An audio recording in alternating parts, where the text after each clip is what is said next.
욥을 기쁘시게 받으시는 하나님. 욥기 42장 7절에서 10절 말씀.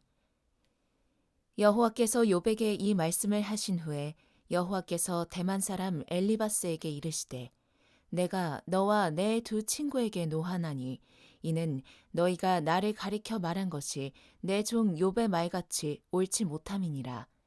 그런즉 너희는 수소 7과 순양 7을 가지고 내 종 욥에게 가서 너희를 위하여 번제를 드리라. 내 종 욥이 너희를 위하여 기도할 것인즉 내가 그를 기쁘게 받으리니 너희가 우매한 만큼 너희에게 갚지 아니하리라. 이는 너희가 나를 가리켜 말한 것이 내 종 욥의 말같이 옳지 못함이라. 이에 대만 사람 엘리바스와 수아 사람 빌닷과 나아마 사람 소발이 가서 여호와께서 자기들에게 명령하신 대로 행하니라. 여호와께서 욥을 기쁘게 받으셨더라. 욥이 그의 친구들을 위하여 기도할 때 여호와께서 욥의 공경을 돌이키시고 여호와께서 욥에게 이전 모든 소유보다 갑절이나 주신지라. 본문 말씀에서 우리는 하나님이 욥을 높이시고 그의 앞에서 그의 친구들을 낮추시며 욥에게 갑절의 축복을 주셨다는 것을 잘 알고 있습니다. 여기에는 물론 중요한 교훈들이 많습니다. 그러나 오늘 저는 우리가 간과하기 쉬운 좀 더 심도 있게 다루어 보아야 할 문제에 관해서 살펴볼 것입니다. 우리가 구약에서 하나님께 제사를 드리는 방법을 아주 조금이라도 알고 있다면 우리는 오늘 말씀의 관점을 더 깊게 들여다볼 수 있습니다. 어쨌든 욥은 하나님의 말씀을 들었습니다. 창세 후 하나님께서 이토록 한 사람에게 경배를 받으시기 합당한 진리의 기준에서 만물을 새롭게 하시는 당신의 권위와 아름다운 섭리를 변호하신 적은 이전에도 없었고 후에도 아마 없을 것입니다. 욥은 그 하나님의 위대하시고 경외를 받으시기에 합당하신 권위 앞에 한없이 자신을 낮추고 하나님께 엎드려 그분의 영광을 겸손히 바라볼 수밖에 없었습니다. 욥은 하나님을 귀로만 들었다 눈으로 보게 되었고 하나님의 진심이 무엇인지를 알 수 있는 사람이 되었습니다. 이렇게 귀한 사람이 되자 하나님께서는 욥에게 한 가지 임무를 맡기십니다. 나는 이것을 임무라고밖에 표현할 수 없습니다. 고난의 끝에서 자신에게 큰 상처와 배신감을 안겨준 친구들을 위해 하나님께서는 특별한 임무를 욥에게 요구하십니다. 우리는 오늘 처음으로 이 임무에 대해서 알아볼 것입니다. 그런 후 하나님께서 욥의 공경을 돌이키셨다는 사실에 관해서 다룬 후 마지막으로 하나님께서 욥을 기쁘게 받으셨다는 사실을 끝으로 메시지를 마치겠습니다. 성령 하나님의 불같은 은혜가 우리의 심령을 타오르게 하시기를 소망합니다. 첫째로 욥은 그의 벗들을 위하여 수송아지 7과 수양 7을 번제로 드리며 그들을 위해 기도했습니다. 사랑하는 여러분, 욥은 지금 제사장의 직분을 수행하고 있습니다. 욥이 살던 시대는 모세 이전 시대이며 모세 이전의 시대의 제사가 어떠했는지는 잘 알 수 없지만 매튜 헨리에 의하면 모든 제사들은 번제로 불려졌던 것으로 보입니다.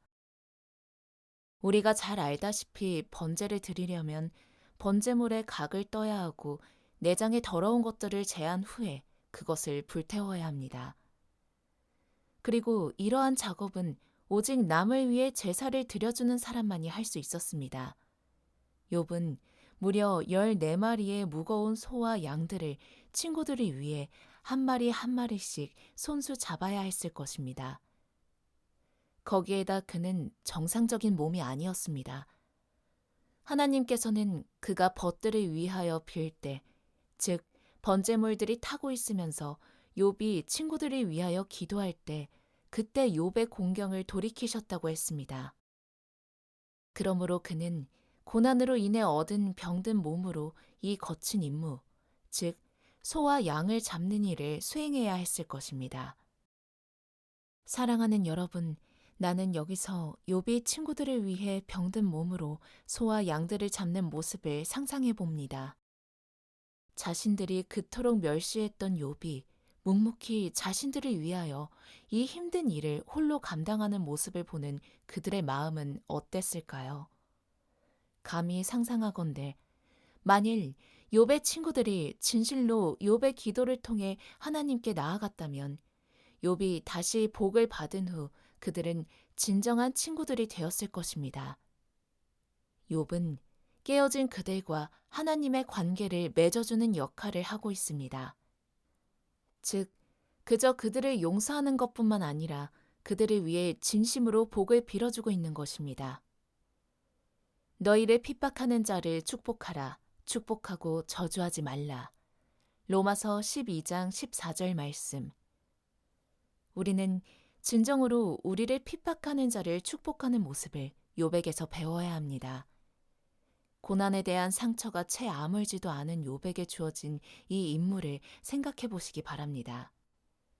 그것은 힘든 일이었음에 분명합니다. 하지만 분명히 그것은 욥에게 있어 행복한 일이었을 것입니다. 다음 대지에서 여기에 대하여 나누어 보겠습니다. 둘째로, 욥이 벗들을 위하여 빌 때 하나님께서는 욥의 공경을 돌이키셨습니다. 나는 욥이 그의 친구들을 위하여 중보하며 축복할 때 그에게 말할 수 없는 평안의 감정이 솟구쳤을 것이라 믿어 의심치 않습니다. 그리고 욥의 모든 공경은 끝나고 그의 병든 몸도 깨끗하여졌습니다. 사랑하는 이여, 욥은 만신창이의 몸이었지만 친구들을 위해 기도하기 위해 그 무거운 소와 양들을 14마리씩이나 손수 잡는 일을 아주 즐겁게 감당했을 것입니다. 그러한 행위가 자신에게 이득이 되어서가 아니라 그 자체가 복이기 때문입니다. 여러분을 핍박했던 사람들이 초라해졌을 때 그들을 위해 진심으로 복을 빌어줄 수 있다면, 만일 그렇다면 여러분은 복을 빌어서 축복을 얻어내는 것이 아니라 복을 비는 그 자체가 복이라는 사실을 깨닫게 될 것입니다. 왜냐하면 그것은 천사들조차 흉내낼 수 없는 고귀한 신앙의 유산이기 때문입니다.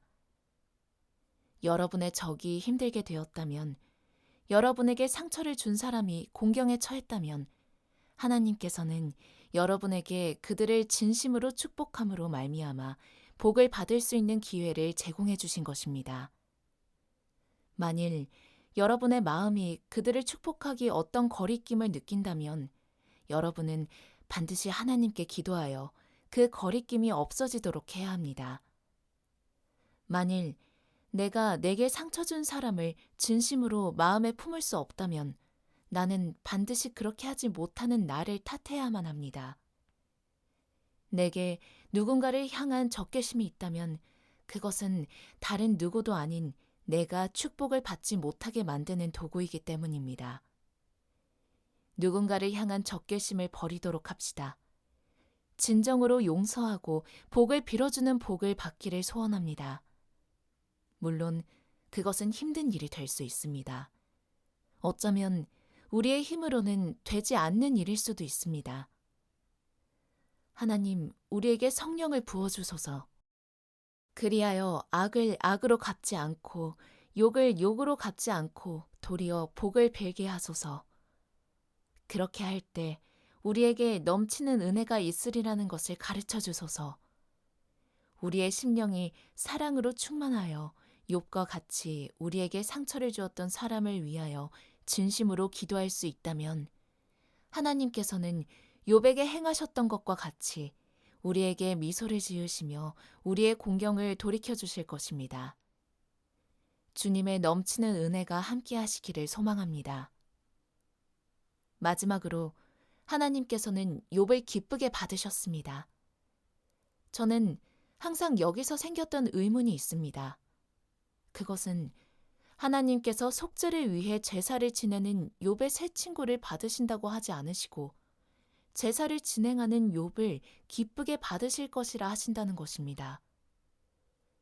보통 속죄를 위해 제사를 드리는 사람이 기쁘게 받으심을 얻기 위하여 제사를 드리는 것이 관례입니다. 제사를 진행하는 사람을 받으신다는 말씀은 찾아보기 어렵습니다. 그러면 여기에는 어떤 영적인 의미가 숨겨져 있을까요? 사랑하는 여러분, 만신창이인 몸을 이끌고 자신을 철저하게 괴롭힌 상대를 중보하기 위해 제사를 준비하고 그들을 위해 기도하는 욥의 모습에서 하나님은 무엇을 보셨을까요? 훗날 겟세마네에서 땀이 핏방울이 되도록 기도하신 후 채찍에 맞으시고 온갖 고초를 겪으시다 십자가에 못 박히시며 아버지여 저희를 사하여 주옵소서 자기의 하는 것을 알지 못함이니이다 라고 외치실 당신의 외아들의 모습을 보셨을 것이란 생각은 너무 지나친 비약일까요? 우리의 죄를 위해 십자가를 지시고 내 영혼을 아버지의 손에 부탁하나이다 라고 말씀하셨던 예수 그리스도를 기쁘게 받으셨던 하나님께서 친구들을 속죄하기 위해 제사를 드리는 욥을 기쁘게 받으셨다고 저는 믿습니다. 욥은 하나님께서 기쁘게 받으신 사람이기에 예수 그리스도의 모형으로 손색이 없는 것입니다. 물론 욥의 인내에는 시큼한 것들이 많습니다.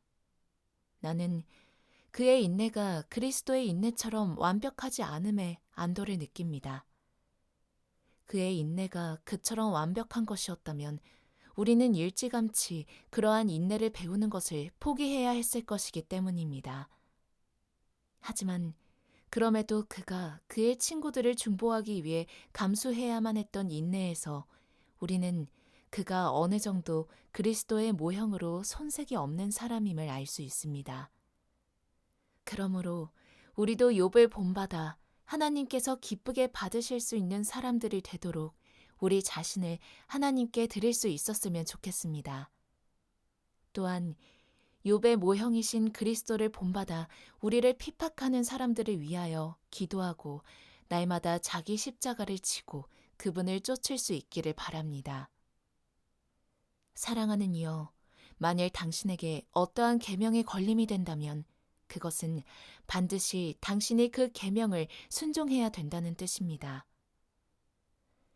예를 들어 원수를 사랑하라는 계명이 걸림이 된다면 다른 모든 것을 제쳐두고 특별히 거기에 관심을 집중함으로써 그 문제와의 다툼을 끝내야 합니다.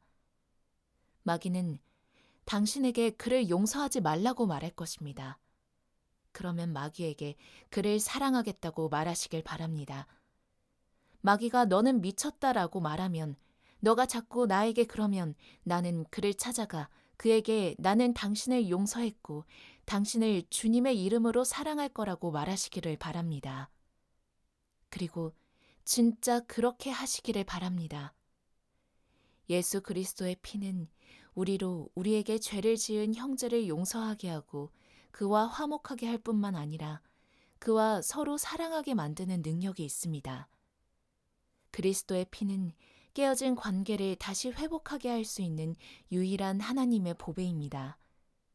그리스도의 보혈은 그에게서 받은 당신의 상처를 깨끗이 씻어주시고 그에 대한 긍휼한 마음과 사랑을 내려주십니다. 늘 깨어 기도하시고 성령께서 그리스도의 피를 적용시켜 주시기를 사모하시길 바랍니다. 내가 주님께 모든 것을 맡긴다면 나는 반드시 그를 용서하고 더 나아가 사랑할 수 있게 될 것입니다. 우리는 주님을 사랑하니 그분의 계명을 지킬 것입니다. 우리가 그분을 진정으로 사랑한다면 그분의 계명은 무거운 것이 아닙니다. 우리는 기쁨으로 그 계명을 순종할 것입니다. 사랑하는 이여, 당신에게 주님의 풍성한 은혜가 넘치도록 임하기를 주님의 이름으로 소망합니다.